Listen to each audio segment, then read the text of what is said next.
I actually captured airborne carbon fibers while printing Nylon 6 CF, capturing data I've never seen anyone else capture, as well as being shocking in terms of results. 10 months ago, I posted this video. I looked at PLA CF from Bamboo Lab and onyx material from Markforged to see how these tiny fibers transferred to the skin when I touched both the raw filament and final parts. And I was surprised how many loose fibers came off on my skin. That made me wonder, do these fibers kind of get loose while printing? Is anything airborne while I'm extruding things out of the nozzle? And that sparked a bunch of new experiments which I want to share with you because maybe it will open your eyes. Don't worry, I will include timestamps in the description below. Timestamps will be grouped in introduction, my materials and methods for experiments, and then the results. The airborne carbon fibers I was able to capture during printing, and then a different slicing strategy for minimizing fiber transfer during handling final parts. I also quite like this image. It's a close-up on one of my Nylon 6 CF tensile samples at the fracture zone where you can clearly see some fibers. We're looking at chopped carbon fiber filaments.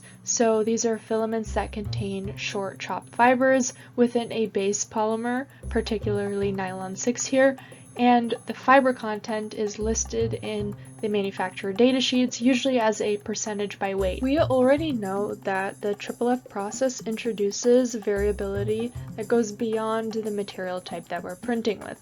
This is influenced by the slicing parameters or process parameters that we choose in our slicer, like build orientation, raster angle, print speed, bead width, etc. Composite filaments here add further complexity. In my previous experiments, i.e. in my previous video, I sparked the question of to what extent do these chopped fibers become airborne during the extrusion of our carbon fiber filaments? Now, can this be measured? And there are probably more expensive and better ways to measure how many airborne particles exist while printing. In my case, I just used the resources I had around me, such as a 3D printer and some MacGyvering, to get a measure or a qualitative result of what is airborne. For part of these qualitative experiments, we're looking at the transfer of chopped fibers to fingertips while handling final printed parts. From this table on the screen, I pull these values directly from the datasheet on the Bamboo Lab website. Quickly, you'll notice that percent by weight is provided as a range. Now, I'm not entirely certain of the fabrication method for the filaments that Bamboo Lab uses and what kind of quality standards they follow, but providing a range makes it kind of hard for us to pull solid conclusions. This is because I don't know exactly how many fibers exist in, let's say, a meter of CF-filled filament. In terms of the size of chopped fibers, the only kind of documentation I could find was one Bamboo Lab blog post. In terms of kind of quantifying and observing how many fibers become airborne while printing, I created a nozzle shroud that fits over my X1C toolhead, also covering the part cooling fans. I printed this out of PETG to hopefully avoid any warping due to residual heat, since Nylon 6 is a pretty high temperature material, and then I ran a few test prints and captured whatever kind of particles were flowing around the nozzle during extrusion. Within my shroud, I also added filters that I covered in an adhesive layer. Hopefully the adhesive will help any of the airborne particles stick to the filters better. As you can see in this picture of my fan shroud, it added new length to the tool head, so I ended up modifying the G-code from my test file to a fixed Z height for every layer of 75 millimeters. That way it would avoid any collisions with my build plate. Then I kept the rest of the G-code, including extrusion length, feed rate, fan speed, tool head speed, as all of these factors were assumed to potentially influence any of the existing airborne chopped fibers and the flow in the environment of the printer, or at least within my fan shroud. I had the printer head still move around as if it was printing this test file, but because I added that new Z height, it was just extruding the material out instead of actually printing the part on the build plate. So I don't actually know how much of a close-up photo of my fingerprint I can safely include on the internet. I added a black box, just trust there are fibers underneath. After handling final Nylon 6 parts, I used a microscope camera again to look at the transferred fibers onto my fingertips. So in this photo, it is a 5mm by 5mm fingertip surface area that I looked at, and within that area I counted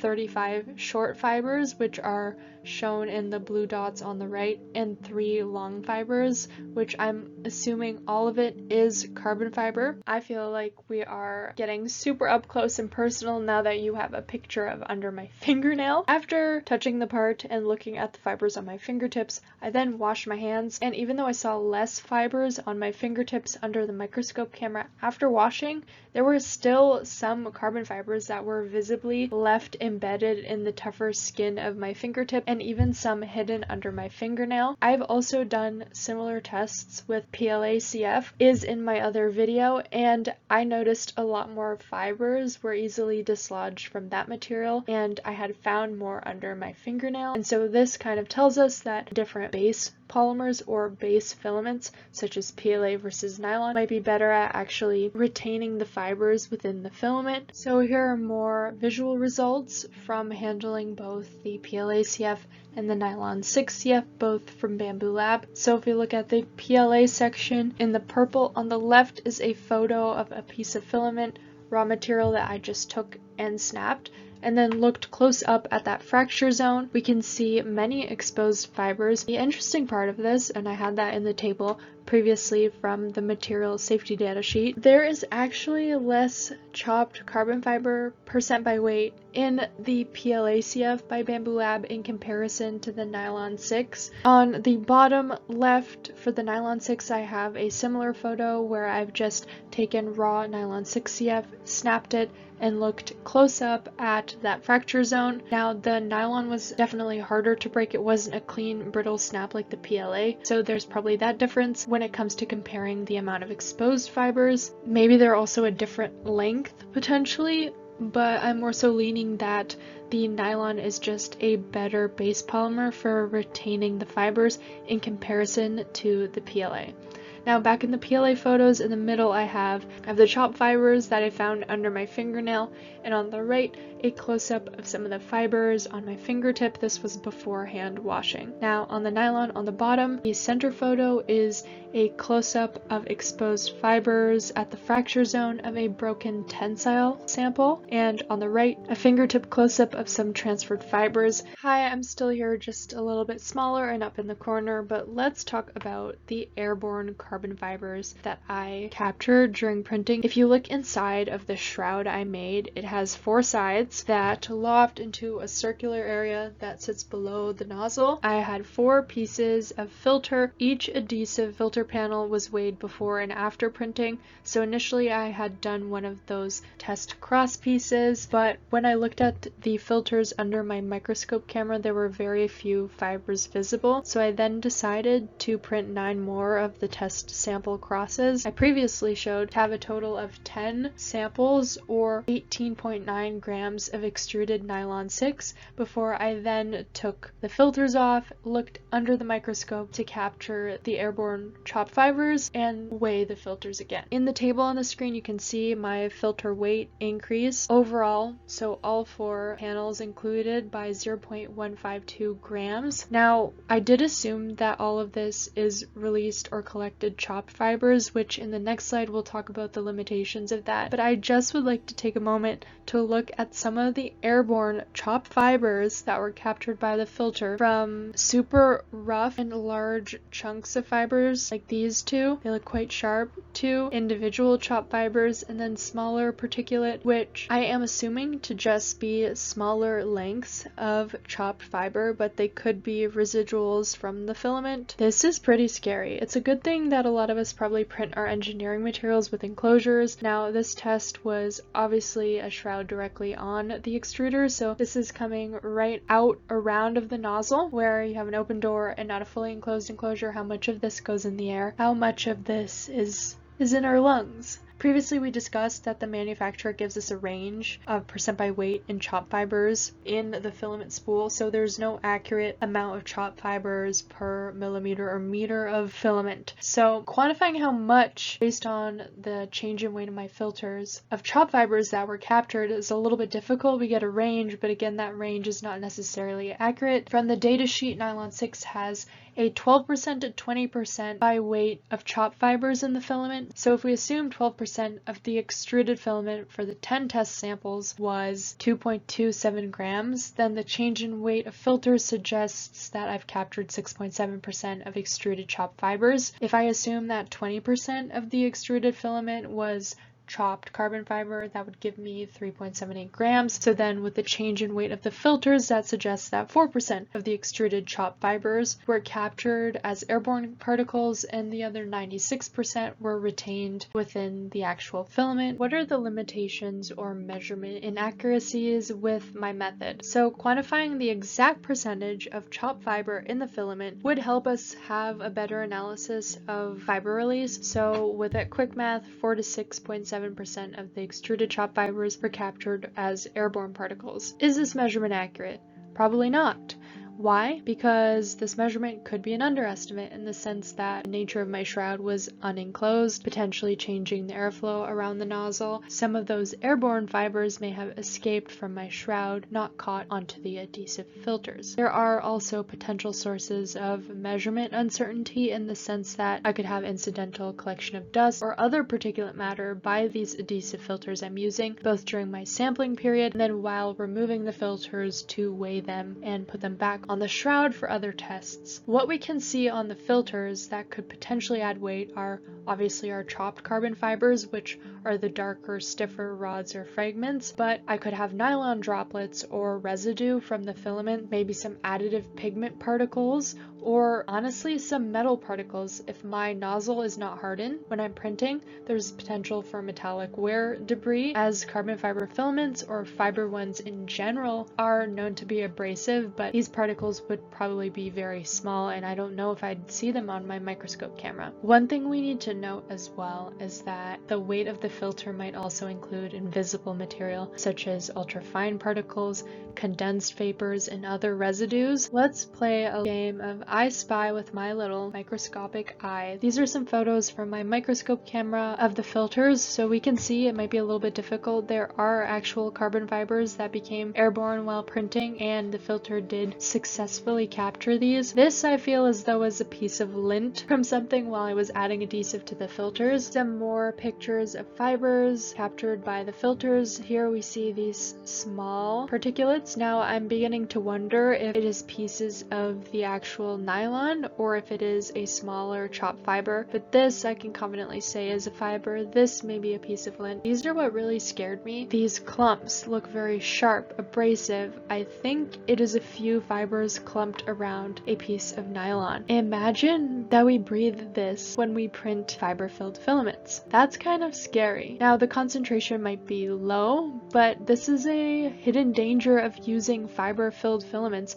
especially if you're not using the proper filtering, ventilation, or enclosure on your printer. So out of curiosity of the kind of readings I would get, I purchased an air quality monitoring system and I put it inside of my printer to track what happens in terms of what's in the air inside of my enclosure. So I have a few different graphs we'll look at. They're shown as bar graphs because this meter is taking measurements of what's in the air every minute. In the graphs you'll see two colored bars. The colored one is PLA and the darker gray one is nylon 6 CF. Ideally what I would have liked to have done is nylon versus nylon CF tests, so they were directly comparable what the difference is between a non-carbon fiber reinforced filament, but alas I did not have that on hand. In this graph we're looking at the particulate matter under 2.5 micrometers in diameter concentration while printing. So the PLA print had 5 cross samples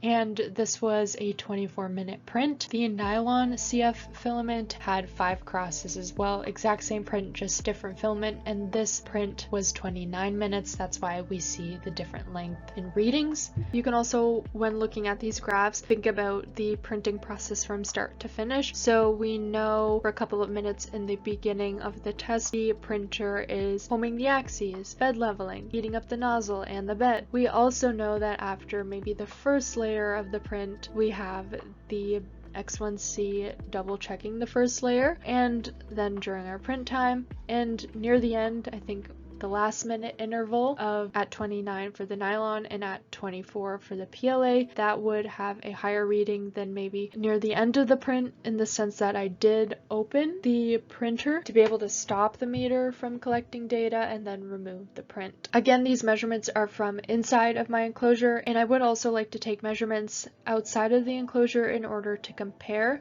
The outside measurements, of course, are more telling for health hazards to individuals, but if you're straight up printing carbon fiber or fiber-filled filaments in an open system, you are more at risk for inhaling the chopped fibers that we clearly saw were airborne while printing. In this case, the PM 2.5 concentration is relevant because chopped fibers or fragments, especially those broken down carbon fibers, may fall into the PM 2.5 range or the PM 10 one, which I'll show. Nanoparticles and that polymer vapor that condensates will probably have a diameter less than 1 micrometer. Here is a look at particulate matter, where the particle size is less than or equal to 10 micrometers in diameter. Again, it's important to keep in mind the start to end printing process of a build on the X1C and the fact that there might be some residual particulate in the air within my enclosure due to previous test prints. The particle count gives a better sense of just how many particles are being released during the print and not their total mass or concentration, but it's clear that for a majority, the particle count in the nylon print is a lot higher than that of the PLA. Again, ideally I would have liked to do a base nylon print to directly compare it to the PA6CF, but this kind of still gives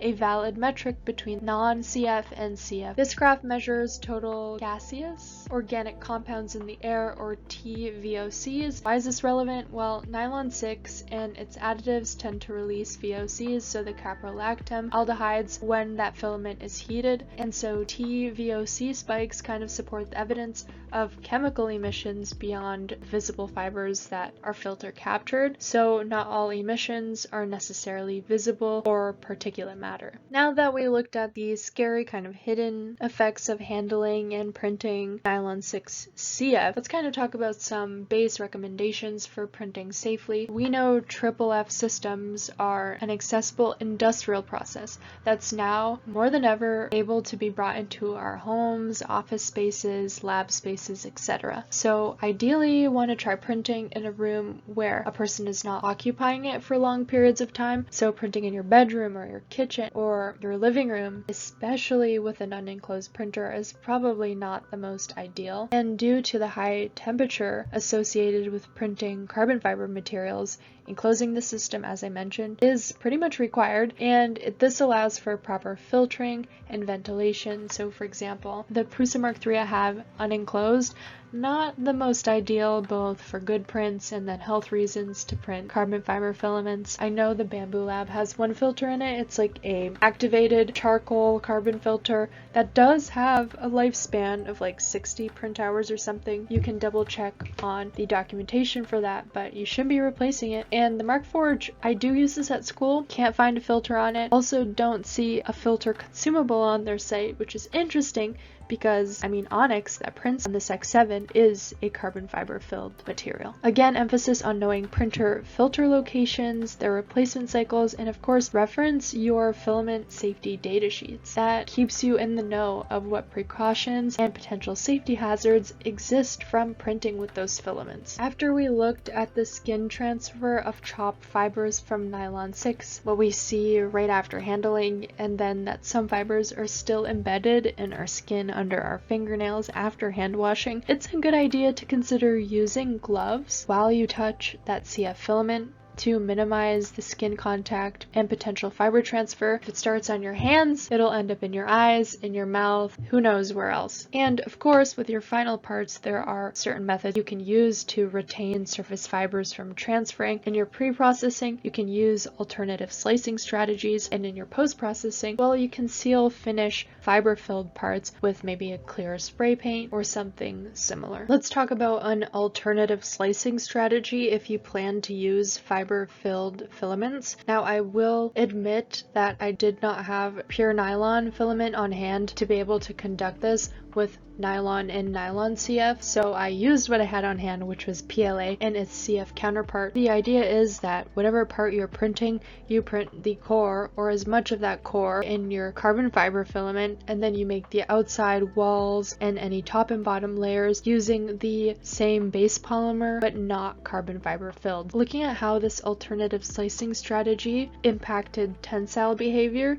you can see a summary of mechanical properties in the table here as well as the stress strain curves, but if this doesn't necessarily make sense to you, a quick summary: the dual material samples ended up showing slightly greater ductility and a greater peak load before failure, so they were slightly stronger in that sense, which we see in the table by that slight increase in that ultimate tensile strength and strain at break. Although there is a decrease in the fracture stress, here I have some pictures of the samples I used to collect the previous data. We have our tensile dog bones that follow the ASTM D38 standard for plastic tensile testing. Most notably, you can see in the two single material prints that they fractured along the raster angle, so these are all printed flat on my build plate with a standard 45-degree fill angle or raster angle. They cracked along that 45-degree for the most part. With the dual material PLA outside, PLA CF inside,